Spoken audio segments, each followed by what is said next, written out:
गीता मनीषी स्वामी ज्ञानानंद जी का हार्दिक स्वागत करता हूं, अभिनंदन करता हूं। साथ ही मेरे मीडिया के बंधु जो पूरी संख्या में आज इस सभागार में मौजूद है, मैं आप सबका भी हार्दिक अभिनंदन करता हूं। आज की जो विशेष प्रेस वार्ता है वो हमारा अंतर्राष्ट्रीय गीता महोत्सव जो हर वर्ष बड़ी धूमधाम से मनाया जाता है, 2016 से लगातार मनाया जा रहा है। विदेशों में नहीं, अपितु कुरुक्षेत्र में तो मनाया जाता है, बट विदेशों में मनाया जाता है। तो उसी के संदर्भ में ये प्रेस वार्ता आयोजित की गई है। अब मैं गीता मनीषी स्वामी ज्ञानानंद जी से अनुरोध करूंगा कि इस मेले की भूमिका रखें।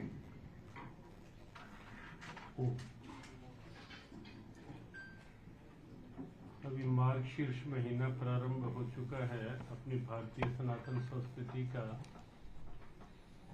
और ये मार्गशीर्ष महीना वो है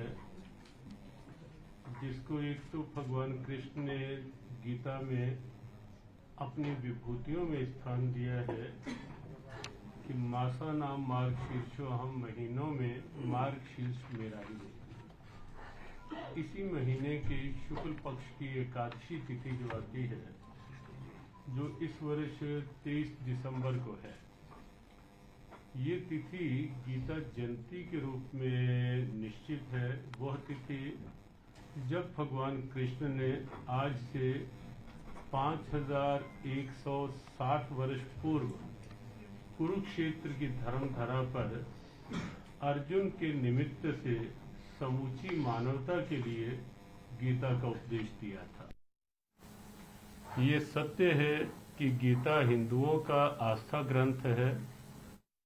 ये भी उससे अधिक सत्य है कि गीता केवल हिंदुओं के लिए नहीं है, प्राणी मात्र के हित चिंतन का ग्रंथ है गीता। भारत का गौरव ग्रंथ है गीता, लेकिन केवल भारत के लिए नहीं, समूचे विश्व के लिए है। क्योंकि जो समस्याएं तब युद्ध के वातावरण में, अशांति के वातावरण में से निकला शांति का गीत, सद्भावना का उद्घोष, और आज पूरे विश्व में कई तनाव, दबाव, बढ़ती अशांति, दुर्भावनाएं, तो उसमें लगता है कि गीता की प्रासंगिकता कहीं कहीं अधिक आज अनुभव की जा रही है। उसी दृष्टि से ही जो हरियाणा सरकार के जो आनुषंगिक संगठन कुरुक्षेत्र विकास बोर्ड के सौजन्य से गीता जयंती उत्सव को उत्साह से आयोजित किया जाने लगा पिछले कुछ वर्षों से। यद्यपि कुरुक्षेत्र उत्सव के रूप में तो वर्षों से चल ही रहा था, लेकिन गीता जयंती उत्सव और फिर अंतर्राष्ट्रीय गीता महोत्सव के रूप में ये उत्सव जब से प्रारंभ हुआ है, तब से सभी जानते हैं कुरुक्षेत्र में कि कुरुक्षेत्र की तीर्थ के रूप में गरिमा वो पहचानी जाने लगी है पूरे विश्व में। और साथ ही साथ जो इससे पहले तक कुरुक्षेत्र को यदि जाना भी जाता था तो लैंड ऑफ महाभारत ही जाना जाता था, लेकिन अब कुरुक्षेत्र को पूरे विश्व में लैंड ऑफ भगवत गीता जाना जाने लगा है, गीता की उपदेश स्थली कुरुक्षेत्र के रूप में। तो उसमें स्थानीय स्तर पर भी उसका पूरा विवरण माननीय मुख्यमंत्री जी देंगे। उसका कुरुक्षेत्र में भी जो उत्सव हो रहे हैं, उन उत्सवों में भी भगवत गीता की सुवास कोई भी आके अनुभव कर सकता है। वो भले ही प्रारंभ में गीता जी के संपूर्ण गीता का यज्ञ हो, भले ही गीता जी पर वैश्विक स्तर के सेमिनार्स हों, इंडोर सेमिनार भी होते हैं जहाँ गीता पे शोध चर्चा अलग अलग विषयों पे, और एक खुला सेमिनार भी होता है जहाँ अलग अलग विचारधाराओं के विचारक आके, अलग अलग क्षेत्रों के गीता चिंतक आके अपने अपने विचार वहाँ रखते हैं और एक अच्छा संदेश उससे जाता है। तो पूरे आयोजन में कई देश के प्रमुख संतों का आके गीता पे उनके अनुभव समाज में सामने आते हैं, कई विभिन्न सांस्कृतिक कार्यक्रमों में, और अब तो उनमें भी एक उत्सुकता देश में जगी है कि भगवत गीता पे कोई नाट्य प्रस्तुतियां तैयार के। जब से गीता उत्सव होने लगा है, पहले महाभारत युद्ध को लेकर तो होता था, लेकिन विशेष रूप से गीता पे नहीं। तो अब पूरे देश में एक उत्सुकता जागृत हुई है कि गीता के प्रति इतनी रुचि बढ़ी है उसमें हमें लगता है कि मुख्यतः कुरुक्षेत्र का ये गीता उत्सव और अंतर्राष्ट्रीय गीता उत्सव महोत्सव की बड़ी भूमिका है, जो आज देश में और विश्व भर में भगवत गीता के प्रति एक रुचि बढ़ी है। लोग इस सोच से अलग होकर गीता को खुले रूप में स्वीकारने लगे हैं, विश्व भर के लोग, केवल भारत के नहीं, कि जो पहले कहा जाता था गीता केवल कोई डेथ बेड पर है तो गीता सुना दो, केवल साधु सन्यासी या मंदिरों में गीता रखी है। लेकिन अब ये सोच इस गीता महोत्सव के माध्यम से ये विश्व में एक सोच बदली है। अब ये समझने लगे हैं कि लोग कि गीता लाइफ मैनेजमेंट के लिए कितनी उपयोगी है, बिजनेस मैनेजमेंट के लिए गीता का उपयोग होने लगा है, स्ट्रेस मैनेजमेंट में तो गीता का और कोई दूसरा विकल्प ही नहीं आज दुनिया को दिख रहा। तो इस ढंग से जो गीता का एक प्रचलन पूरे विश्व में आज बढ़ा है, उसके पीछे हमें लगता है कि इस गीता महोत्सव केवल ये हमें लगता है एक सप्ताह का या 18 दिन का होता है क्राफ्ट मेले के रूप में, और एक सप्ताह का होता है जिसमें गीता जी के विभिन्न आयाम सामने आते हैं। तो ये केवल ये नहीं समझा जाए कि ये 7 दिन के कुरुक्षेत्र में सीमित गीता उत्सव तक ही सीमित है। इसने पूरे विश्व में गीता के प्रति सोच बदली है। इस उत्सव ने पूरे विश्व में कुरुक्षेत्र के प्रति एक दृष्टि बदली है इस उत्सव ने, और कहीं ना कहीं सनातन निष्ठा गौरवान्वित हुई है इस उत्सव से पूरे विश्व के अंदर। तो हमें लगता है कि ये उत्सव और इसके पीछे जो प्रयास हैं वो स्तुत्य प्रयास हैं, वंदनीय प्रयास हैं। ये केवल मात्र एक वर्ग का उत्सव नहीं, एक सरकार का उत्सव नहीं, अब एक संस्था किसी का उत्सव नहीं है। अब ये उत्सव कुरुक्षेत्र वासियों का और कुरुक्षेत्र में आने वाले लाखों लाखों लोग जो अब विश्व भर से उत्सुकता होने लगी है कि हम कुरुक्षेत्र चले, तो ये उत्सव अब सबको अपना उत्सव लगने लगा है।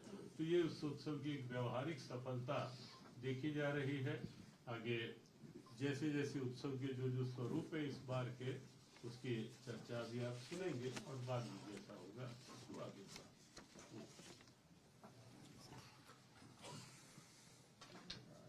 जैसा कि आप लोगों को पता है, सन 2016 से माननीय मुख्यमंत्री जी की प्रेरणा से गीता जयंती, जो पहले गीता जयंती के नाम से ये कार्यक्रम होता था, बहुत वृहत रूप में अंतर्राष्ट्रीय गीता महोत्सव के रूप में मनाया जा रहा है। और मेरा बड़ा सौभाग्य, परम सौभाग्य रहा है कि पहला जब ये कार्यक्रम अंतर्राष्ट्रीय गीता महोत्सव आयोजित किया गया तो उसमें मेरी एक भूमिका रही थी।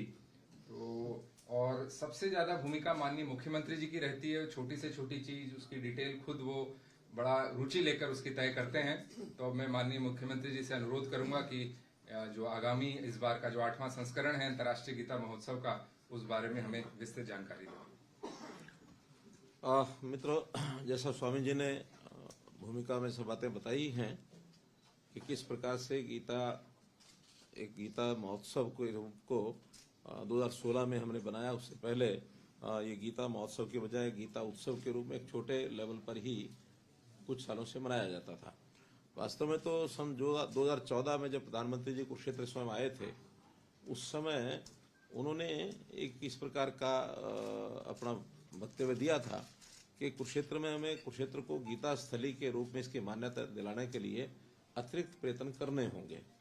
तो 2014 जब लोकसभा का चुनाव हुआ था, उस समय वहां आकर के जब बोले थे, उसी समय में ध्यान में आया था कि हम, क्योंकि हमारे यहाँ हरियाणा में बहुत कम ऐसे स्थान विशेष हैं जिनको हम टूरिज्म के नाते, चाहे वो सांस्कृतिक तौर पर, धार्मिक तौर पर अथवा अन्य स्थानों का विकास जितना होना चाहिए उतना हुआ नहीं है, तो कम से कम अपनी सांस्कृतिक राजधानी इस नाते से कुरुक्षेत्र को डेवलप कर सकते हैं।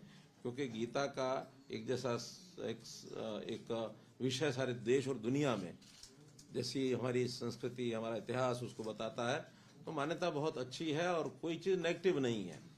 तो गीता के बारे में तो मैं ऐसा वर्णन करता हूं कि जैसे अपना देश का संविधान है, संविधान के बारे में कई लोग टिप्पणी करते हैं कि हमारा शासकीय व्यवस्था चलाने के गीता है। यानी उसको गीता इस रूप में कहा गया कि जैसे एक नियमावली गीता की होती है, ऐसी नियमावली वो शासकीय व्यवस्था हमारा कॉन्स्टिट्यूशन है।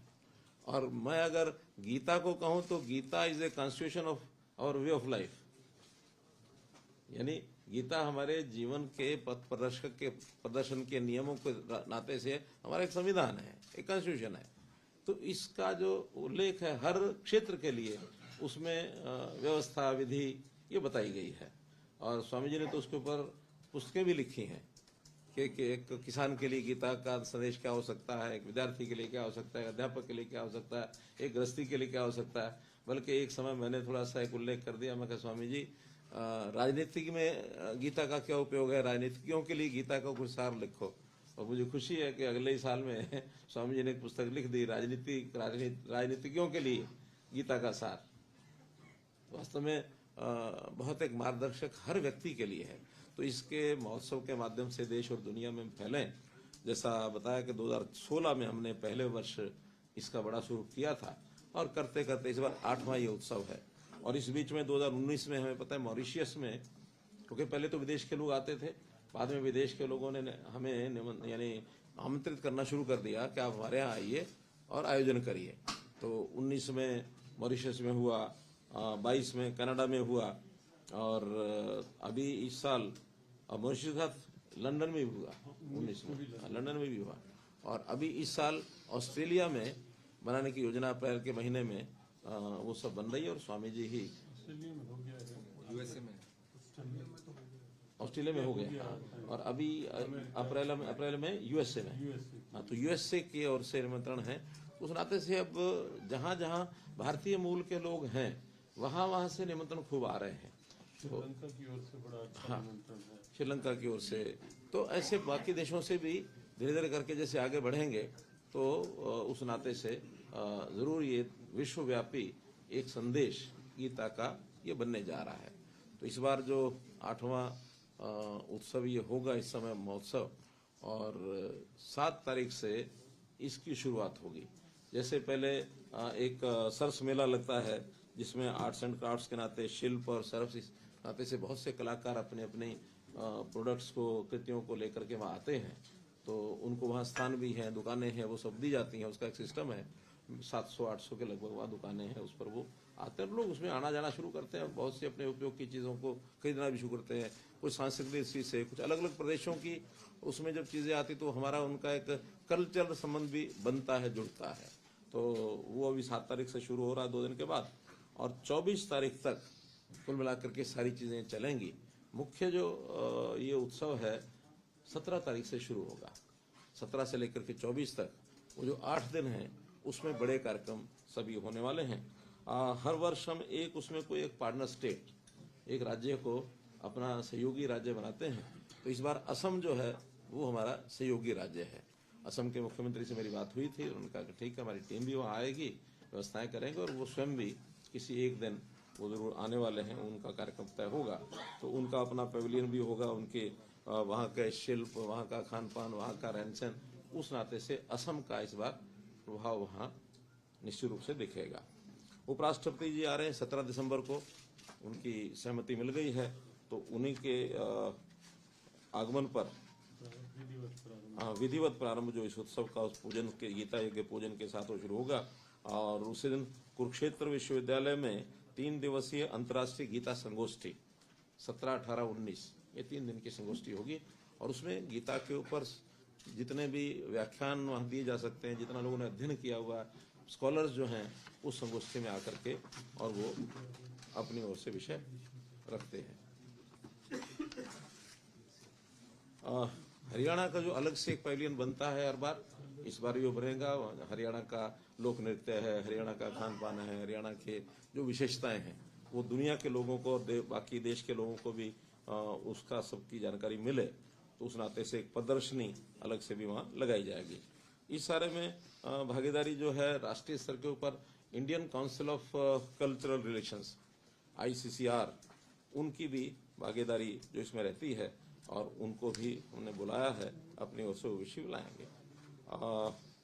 हर एक जिले में 3 दिन का गीता उत्सव का एक स्वरूप होता, तो छोटा स्वरूप है। 3 दिन में शोभा यात्रा निकालते हैं, एक संगोष्ठी करते हैं, उत्सव करते हैं, लेकिन हर जिले के अंदर कहा जाता है। इस बार भी 2 दिन का है, 22 और 23 दिसंबर को सब जिलों में ये कार्यक्रम किए जाएंगे। हर दिन जैसे सायंकाल ब्रह्मसोर के ऊपर भजन संध्या होती है, गीता आरती होती है, तो वो कार्यक्रम भी लगातार एक भव्य आरती हर दिन वहाँ होगी। उसका स्वरूप हर बार धीरे धीरे निखर करके आ रहा है, संख्या उसकी बढ़ रही है। दीपोत्सव उसका भी स्वरूप ये बड़ा होता जा रहा है। तो ऐसा शाम को एक अच्छा कार्यक्रम हर दिन होता है। 22 दिसंबर को वहाँ पुरुषोत्तमपुरा बाग में संत सम्मेलन हर वर्ष होता है, तो इस बार भी 22 तारीख को संत सम्मेलन होगा। जितने देश भर के संत हैं, विदेशों से भी कुछ लोग आते हैं, उनका एक सम्मेलन वहाँ रहता है, स्कॉलर्स भी आते हैं।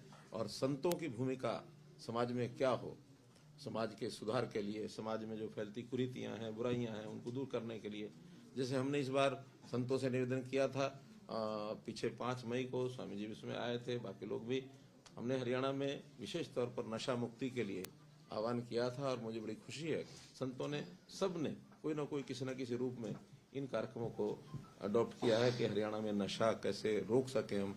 ये खास करके जो मादक पदार्थों का सेवन, ड्रग्स, इसका एक बहुत बड़ा प्रचलन ऐसा होता जा रहा है। इसको रोकने के लिए भी मैं आशा करता हूं, मुझे पता तो नहीं है कि संत सम्मेलन विषय क्या क्या रखे हैं, लेकिन एक विषय जरूर वहां उस दिन रखा जाए, ऐसा मेरा स्वामी जी से निवेदन है। इस जो हमारा कुरुक्षेत्र है, इसका जितने भी महाभारत के समय के स्थान हैं, 48 कोस में ये स्थान फैले हुए हैं। अभी तक 134 स्थानों की एक सूची थी, लेकिन 2 साल पहले और नए स्थानों की खोज भी हुई। इतिहास में, साहित्य में बहुत चीजें लिखी हुई, 30 नए स्थान जोड़ करके अब वो स्थान 164 हो गए हैं। तो ऐसे 164 स्थानों पर भी वहाँ ग्रामीण क्षेत्रों में समितियां बनी हैं। हर जगह पर सरोवर है, हर जगह पर मंदिर है, हर जगह पर विकास की चीजें चल रही हैं। केडीबी के माध्यम से बजट कुछ जो इनको देते हैं, ये भी जहाँ आवश्यकता होती है वहाँ निर्माण कार्य कराते हैं। तो उस दिन उन सब 164 स्थानों की जो समितियां हैं, उनको भी बुला करके और एक सम्मेलन जो है उनका 23 दिसंबर को ये कुरुक्षेत्र विश्वविद्यालय में उनके समितियों के जो प्रतिनिधि आएंगे। और विशेष बात यह है कि उनको कहा गया कि अपने अपने तीर्थ की मिट्टी और जल वो लेकर आए। बाद में ऐसा भी विचार है कि उस मिट्टी और जल से भगवान श्री कृष्ण जी की एक बड़ी प्रतिमा ये बनाई जाए और कुरुक्षेत्र में ही स्थापित की जाए। इस प्रकार का एक आह्वान उनको ये किया है। 23 को ही दोपहर के समय, जैसा हर वर्ष करते हैं, इस बार भी 18,000 बच्चे सामूहिक सांघिक गीता श्लोक उसका उच्चारण करेंगे। और उसमें अब हाँ स्थानीय तौर पर तो होंगे ही, ऑनलाइन जुड़ा हुआ होगा कार्यक्रम, बाहर के लोग भी उसमें साथ जुड़ करके उसी समय वो या तो उसके दर्शन कर सकते हैं, देख सकते हैं, सांघिक बोलना हो तो बोलवा भी सकते हैं। लेकिन स्थानीय तौर पर वहाँ मैदान में जो थीम पार्क है कुरुक्षेत्र का, 18,000 बच्चे सांघिक गीता का श्लोक, गीता पाठ ये सब करेंगे। सायकाल के समय क्योंकि वास्तव में गीता जयंती 23 की ही है, 23 दिसंबर को गीता जयंती है, लेकिन एक नया इस बार एक परंपरा शुरू की है कि जिस सप्ताह में गीता जयंती होगी, कार्यक्रम उस सप्ताह के रविवार तक चलेंगे। तो 24 को क्योंकि रविवार है, इसलिए और लोगों का फुटफॉल ज्यादा आ जाए, बाद में भी लोग आते हैं तो कम से कम बाकी चीजें उस दिन सामान्य कार्यक्रम होते ही हैं, गीता यानी आरती भी होती है, वो सरस मेला, बाजार, वो सारे लगे होते हैं। और उस दिन भी हमें उम्मीद है कि संडे रविवार होने के कारण से लोग काफी आएंगे। तो विधिवत तो गीता जयंती का दिन है 23 दिसंबर, लेकिन समापन इसका होगा 24 दिसंबर को। तो 23 दिसंबर को ब्रह्म सरोवर के ऊपर दीपोत्सव होगा और उस दीपोत्सव में भी प्रदर्शनियां भी वहां होंगी और बड़े मात्रा में दीप जलाए जाए। तो उसकी संख्या तो कोई निश्चित की है कि नहीं, ये कोई अभी नहीं, क्या केडीबी ने कुछ किया, 1 लाख के करीब दीप वहां जलाया जाए। अलग अलग संस्थाओं को कहा जाता है, उनको घाट और उनका एरिया बांट दिया जाता है कि वो अपने एरिया में आकर के कोई 1,000, कोई 2,000, कोई 3,000 जितने दीपक वहां जलाना चाहें वो लाके अपने अनुयायियों को लाते हैं, या कुछ विद्यालय कॉलेज वो भी होते हैं, अपने बच्चों को लाकर शाम को, और एक अच्छा दीपावली का जो माहौल होता है वो दीपोत्सव का कार्यक्रम 23 तारीख को होगा। एक ऑनलाइन गीता प्रश्नोत्तरी जो वास्तव में 26 नवंबर से शुरू हुई थी और वो 6 दिसंबर कल तक चलने वाली है। और उसके अंदर भी लगभग जो ऑनलाइन उनका रजिस्ट्रेशन हुआ है 70,000 लोगों ने उसमें अपना रजिस्ट्रेशन कराया है, वो उसके अंदर भाग ले रहे हैं। अब उसका स्वरूप क्या है गीता प्रश्नोत्तरी का, बताएंगे आप क्या है? उसमें ऑनलाइन माध्यम से भी स्टूडेंट्स के लिए और वयस्कों के लिए अलग अलग प्राइज रखे गए हैं। इसमें 5-5 प्राइज दोनों के लिए रहते हैं और पार्टनर स्टेट आसाम के लिए इसी तरह से दोनों के लिए अलग अलग और, तो ऐसे 20 प्राइज जो है वो प्रतिदिन रहते हैं। प्रतिदिन। बहुत अच्छी बात है कि 26 से लेकर 3 तारीख तक जो गीता के श्लोक का भाग उसमें लेते हैं ऑनलाइन, तो उसको उनको साथ में ही डिक्लेयर करके उनको प्राइज बाद में भेजते हैं हम। ठीक है। इसी प्रकार इस बार एक गीता मैराथन ये भी कराई गई कुरुक्षेत्र के अंदर 3 तारीख को। उसका क्या परिणाम रहा? उसमें बच्चे पार्टिसिपेट किए जी, 1000 टोटल पार्टिसिपेंट्स थे। तो उसमें 5-5 प्राइज उनके 31,000, 21,000 और 11,000 और 11,1100 के 4 पुरस्कार। तो ऐसे महिला और पुरुष लोगों के अलग अलग 7-7 पुरस्कार। दौड़, मैराथन दौड़ 5 किलोमीटर का लेडीज के लिए और 10 किलोमीटर। नहीं, वो तो पार्टिसिपेंट्स को बढ़ाने के लिए होता, नाम है गीता मैराथन। 5 हाँ, उत्सव के नाम पे मोबिलाइजेशन होती है। जैसे आखिर हम प्रदर्शनियां भी लगाते हैं उसमें। नहीं, 5 किलोमीटर महिलाओं के लिए, 10 किलोमीटर पुरुषों के लिए, और एक अब जैसे हर चीज का एक थीम होता है। हमने मैराथन कराई नशा मुक्ति के लिए भी कराई, हमने बेटी बचाओ बेटी पढ़ाओ के नाते एक पिंकाथन भी कराई थी। तो ऐसे ही सेफ ड्राइव ऑन रोड ये कराई थी। साइक्लोथॉन कराया हमने 1 सितंबर से 25 सितंबर तक नशा मुक्ति के विरोध, यानी उसमें नशा मुक्ति के फेवर में। तो इस प्रकार के अलग अलग जो ये कार्यक्रम होते हैं, कई बार उसका एक थीम होता है। तो गीता महोत्सव एक थीम दे करके, और गीता मैराथन तो 10 किलोमीटर पुरुषों के लिए, 5 किलोमीटर महिलाओं के लिए, और उसमें प्राइज रखे, लोग खुशी से भाग लेते हैं। वास्तव में तो ये कार्यक्रम एक रिक्रिएशनल होते हैं, इनका कोई डायरेक्ट विषय के साथ वैसा जुड़ाव नहीं होता, लेकिन लोग आते हैं, अपने जो रेगुलर दौड़ने वाले होते हैं वो भी आते हैं, ज्यादातर तो वही आते हैं जो प्रातःकाल सवेरे सवेरे बिना मैराथन के भी दौड़ लगाते हैं। ऐसे बहुत होते हैं शहरों में। कुछ लोगों का ये होता है कि दौड़ लगाएंगे, कल को शारीरिक परीक्षा होगी, हमारी आर्मी में जाना है, पुलिस में जाना, तो उसमें लाभ मिलेगा। तो सबके अपने अपने हेतु होते हैं, इसलिए एक दौड़ का आयोजन किया। पिछले साल से तय किया था और इस बार उसका अच्छा हमको लाभ मिल रहा है। अलग अलग संस्थाओं को कहा कि वो अपने प्रदर्शनियां लगाएं, अपने स्टॉल लगाएं, और वहां पर उनके संत महात्मा आकर के 3 दिन 5 दिन 7 दिन जितना रुकना चाहें वो रुकें। उनकी व्यवस्था हम करेंगे, उनको स्थान देंगे, और जो उनकी बिजली है या बाकी है व्यवस्था सारी करेंगे। लेकिन वो अपने अनुयायियों को आकर के, जैसे हम कुंभ में देखते हैं सब संत महात्मा अपने अपने स्थान पर लगाते हैं, तंबू लगा लिया, उनके अनुयायी आए बैठे। तो ऐसा उसमें जैसे खास करके संत कबीर, संत रविदास, महर्षि वाल्मीकि, दिव्य ज्योति, चिन्मया मिशन, इस्कॉन, 48 कोस कुरुक्षेत्र की अपनी एक संस्था भी बनी है। तो ऐसे सब संस्थाएं इन्होंने हमसे स्थान मांगा है, और वो आकर के अपना अपना प्रदर्शनियां लगाएंगे, उनका आयोजन करेंगे। गीता पुस्तक मेला, इसका भी एक आयोजन किया गया है, जिसमें 25 से अधिक संस्थाएं हैं जो प्रकाशक हैं। वो गीता को अलग अलग प्रकार से जैसे भी टिप्पणी लिखते हैं उसमें उसका सार लिखते हैं, अपने अपने प्रकार से वो उसमें पुस्तकों को वहाँ पर प्रदर्शन वो करते हैं। वहाँ पर बच्चों के लिए, महिलाओं के लिए, या जो लोग फन फेयर में भाग लेते हैं, स्पोर्ट्स में, एरो स्पोर्ट्स, जैसे इस बार वो आया ना कि हमने पैसा उनसे लिया है, बैलून वो तो पिजोर गार्डन नहीं है, एक वहां भी कह रहे ना कि ठेका उठा है इस चीज का, झूलों का है। हाँ, तो झूले भी अपने आप में वो भी फन फेयर ही है। तो ऐसे फन फेयर मेलों में ये सामान्यतः चलते हैं, आज से नहीं चलते, प्राचीन समय से। जब छोटे होते थे तो दशहरा मैदान, दशहरे का जो मेला लगता था उसमें वो बैठ करके वो झूला झूलते थे, गोल चलते थे। तो ऐसे सब फन फेयर, इसका भी एक वहाँ व्यवस्था, पैराग्लाइडिंग इसकी व्यवस्था। अभी जो हॉट एयर बैलून की व्यवस्था तो केवल पिंजौर में की है। अब वो थोड़ा सा कॉस्टली है, इस नाते से इन मेलों में शायद उस प्रकार की नहीं उसका रिस्पांस मिलेगा। लेकिन जो सामान्य झूले होते हैं वो झूले झुलाने वाले, और वहाँ पर बैलून का भी सब किया है इस बार। कहाँ यही कुरुक्षेत्र आया है कोई? हाँ। चलिए, अच्छी बात है। वहाँ पर जो कलाकार हैं, रंगोली है, क्ले मॉडलिंग है, सांजी है, पॉट डेकोरेशन है, फैंसी ड्रेस है, झांकी, पोस्टर, पेंटिंग, इस प्रकार के भी जो कलाकारों के लिए एक व्यवस्था की गई कि वो अपनी कला के माध्यम से भी उसमें भाग लें।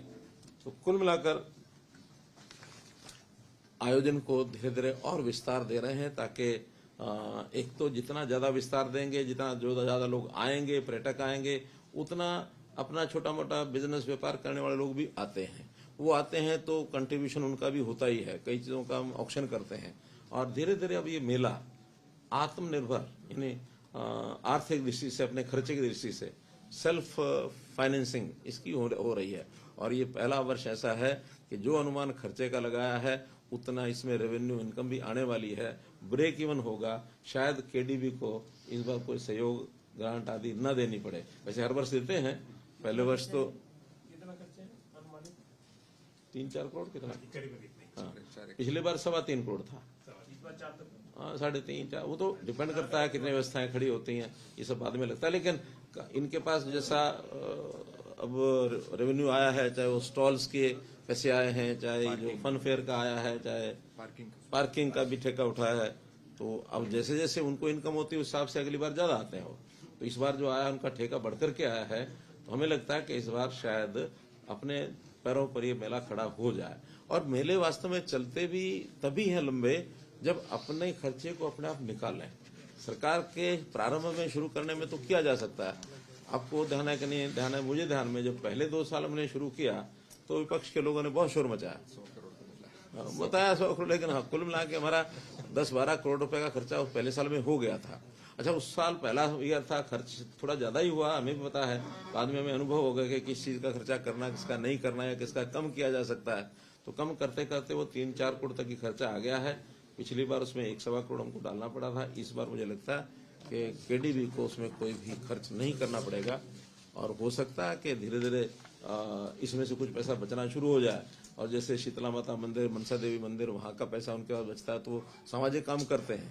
तो मेला अथॉरिटी सामाजिक कामों में कुरुक्षेत्र के डेवलपमेंट में पैसा लगा सकते हैं। आज तो कुरुक्षेत्र डेवलपमेंट बोर्ड वो सहायता करता है, हो सकता है मेला अथॉरिटी कल को कुरुक्षेत्र डेवलपमेंट बोर्ड को ही कुछ योगदान करे तो वो अपना विकास का काम कर सकते हैं।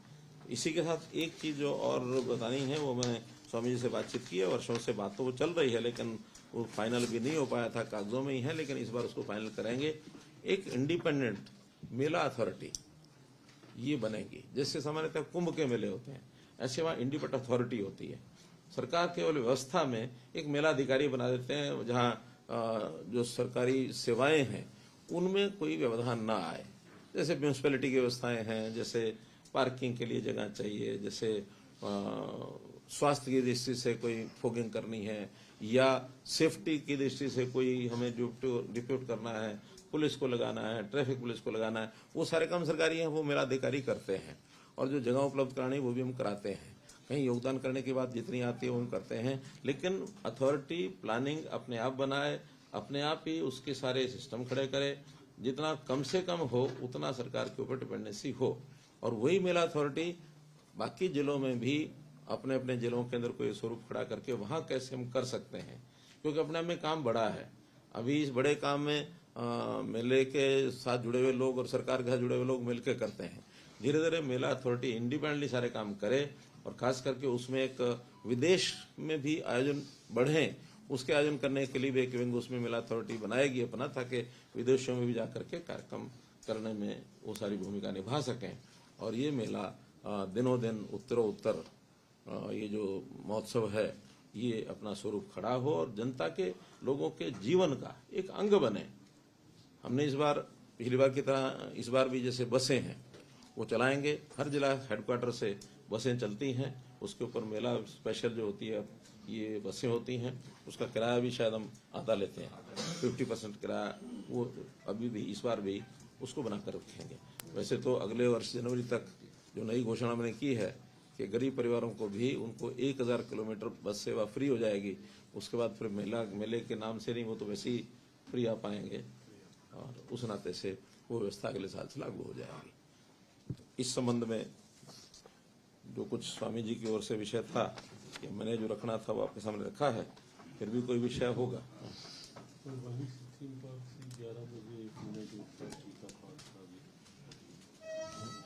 कितने बजे, कितनी तारीख को, कितने तारीख को, 23 तारीख को 1 मिनट एक साथ गीता पाठ, 1 मिनट एक साथ गीता पाठ ये समाज में भी 11 बजे सब लोग करें, ऐसा एक आह्वान किया जा रहा है। उसके लिए प्रचार भी करेंगे ताकि सब अपने अपने चाहे घर पर करें, चाहे जिस स्थान पर काम करते हैं वहां करें, लेकिन 23 तारीख गीता जयंती के दिन 11 बजे के समय एक साथ गीता पाठ, यानी 1 मिनट के एक साथ गीता पाठ। उसमें कितने श्लोक इसमें होंगे? 3 श्लोक होंगे। 3 श्लोक होंगे उसमें। प्रथम श्लोक, मध्य श्लोक और अंतिम श्लोक। तो पूरे विश्व में ये आह्वान है कि स्कूल, कॉलेज, यूनिवर्सिटीज, हॉस्पिटल, सब जगह ये एक साथ 1 मिनट एक साथ गीता पाठ। ना जाओ, जो जहाँ है जो जहाँ है वहीं कर लें। वो पूरा केवल घड़ी देखे। एक 18 श्लोक की गीता जी के पाठ का लक्ष्य लिया गया था कि 1.25 करोड़ गीता जयंती तक हो जाए। जो 18 श्लोक थीम पार्क से भी होते हैं, 1.25 करोड़ का लक्ष्य लिया गया था गीता जयंती तक। वो कल तक 1 करोड़ 11 लाख पाठ हो चुके हैं। तो गीता जयंती तक 18 श्लोक के 1.25 करोड़ पाठ हो जाएंगे। जियो गीता मोबाइल ऐप पे वो लोग उसमें रजिस्टर करते रहते हैं। कितने लोग ये तो कई स्कूल्स में, विदेशों में, बहुत देशों में हो रहा है, कई प्रांतों में हो रहा है, वनवासी क्षेत्रों में हो रहा है। जहाँ जहाँ था सबको भेजेगा और सभी उत्साह से लगेगा। वो अपने आप, जैसे मान लो एक समूह, एक ग्रुप पाठ हुआ, मान लो कहीं 200 लोगों ने बैठ के किया सत्संग में, तो 200 गिनती ऐड हो गई। हाँ जी। मुख्यमंत्री जी, कुरुक्षेत्र में एक कार्यक्रम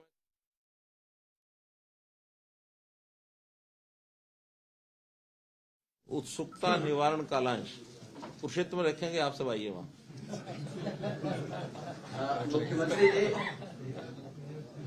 मुख्यमंत्री जी, जी। एक सवाल मेरा इधर था।